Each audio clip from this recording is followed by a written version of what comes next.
Buongiorno da Sottomarina, continua il nostro mini sondaggio di quanto può costare una giornata al mare per noi che abitiamo a Rovigo. Siamo appunto a Sottomarina, nella piazza più importante, sono 55 km più o meno da Corso del Popolo a questa posizione.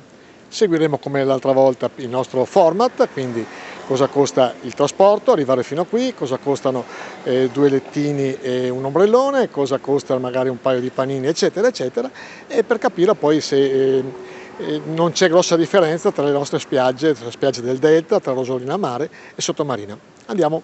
Primo step, il parcheggio, 1,50 € l'ora con la possibilità di fare il giornaliero con 5 € lunedì e venerdì e sabato, domenica e festivi a 6 €.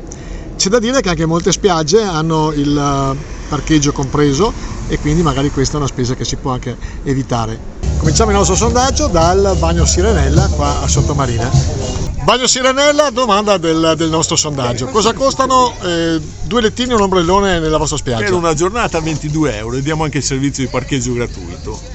E c'è la possibilità di fare abbonamenti eventualmente? Sì, abbonamenti, sì, di tutti i tipi, quindicinali, settimanali, mensili, stagionali, un po' di tutto, insomma. Quello che ci tiene i clienti lo accontentiamo in ogni modo. Con Pietro del Tequila, Risto Pizzeria qua in spiaggia Sottomarina, cosa costa? 2 panini medi, 2 birre e 2 caffè qua da voi. Grosso modo, essendo qui in riva al mare, il prezzo medio per un pranzo per 2 persone con questa tipologia andiamo intorno ai 25 € per fare un pranzo con 2 panini, 2 birre e 2 caffè. Dopo ovviamente è un prezzo medio perché dipende dalla tipologia del panino e dalla tipologia della birra. Qui come ristorante abbiamo anche diversi tipi di birra alla spina, però questo qui è un prezzo che si può considerare medio per la stagione 2024. Gli stessi prezzi anche dal ristorante Maurizio, sempre qua sulla spiaggia di Sottomarina.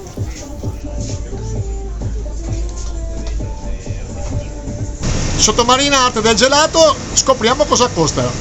Un cono con 2 palline, come si diceva una volta. Un cono con 2 palline costa 3,50 €. Abbondante. Abbondante. Molto abbondante. Molto abbondante qua da noi. Secondo step sempre il tequila, pausa verso le 17, vogliamo prendere 2 spritz.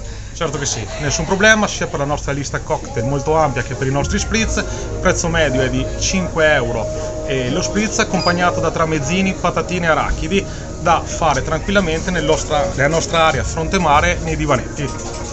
Sondaggio finito, che dire, ne valeva la pena certamente, abbiamo visto che i prezzi sicuramente sono allineati anche con Rosolina Mare, ci aspetta poi dopo l'ultimo sondaggio per le spiagge del Delta, Barricata e Boccasette e come abbiamo detto la volta scorsa ne vale la pena perché qua siamo in una delle perle dell'Adriatico, una delle più belle zone d'Italia, ricordando che ha una delle sabbie anche terapeutiche che fanno invidia a tutto il mondo e quindi viva Sottomarina. Da Leandro Maggi, alla prossima, ciao ciao!